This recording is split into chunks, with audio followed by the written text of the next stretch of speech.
Welcome back. Last week, we discussed how generative AI can be used either via a web user interface or be built into a software application.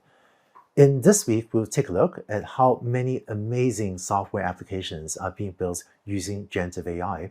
And we'll also take a look at some technology options that go beyond just prompting and that allow you to do much more with generative AI.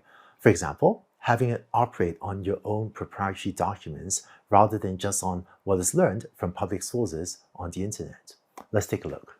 We saw last week a few examples of generative AI applications, such as writing answers to questions that may require access to information about your company's parking policy in this example, or reading restaurant reviews on the internet to help with reputation monitoring, or building a chatbot to help take food orders.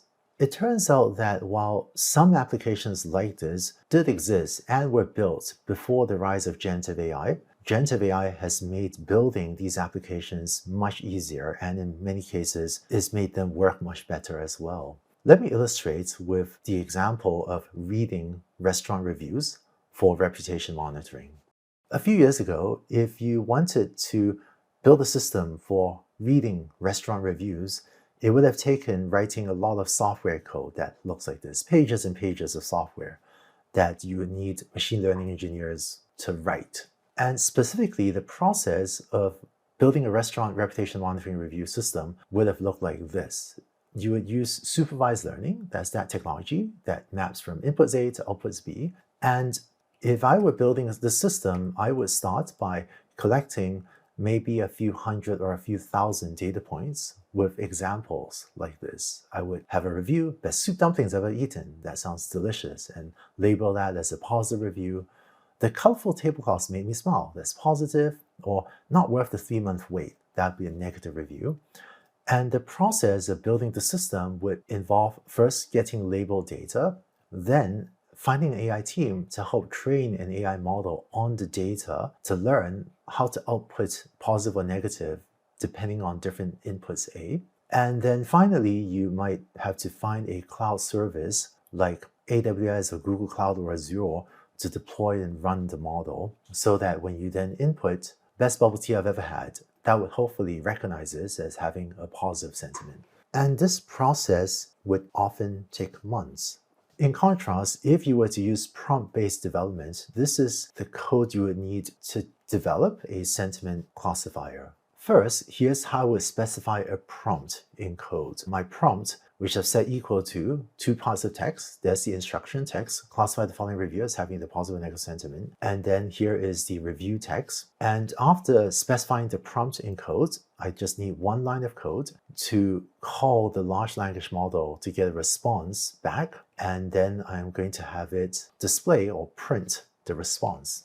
So this is pretty much all the code it takes to build such a system. And in fact, in the next video, I'll share with you an optional exercise where you can try out this code yourself.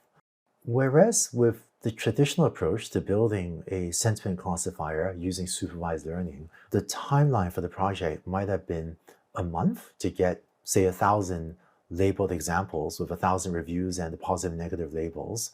After collecting the data, it might have taken a team, say, 3 months to train the AI model on data, and then another 3 months to deploy it and make sure it's running well and it's rugged and robust. I don't know if this seems like a long time to you, but for many really good machine learning teams that I've worked with, this 6 to 12 month timeline was pretty realistic for what it took to build and deploy a valuable AI model. And this worked, and this was very valuable for a lot of applications, but this just took a long time. In contrast, for prompt-based AI, this is what it feels like. You can specify a prompt in minutes or maybe hours, and then deploy the model in hours or maybe days. So there are now many applications that have previously taken me and very good machine learning teams maybe 6 to 12 months to build, that today, I think there are millions of people around the world that can now build in maybe days or a week. And this is fantastic because this lowering of the barrier to entry to building such applications is leading to a flourishing of a lot more AI applications.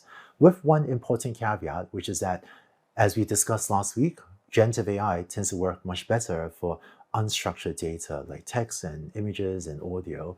But with that admittedly important caveat, the number of AI applications built on top of generative AI is just letting the community do much more than ever before.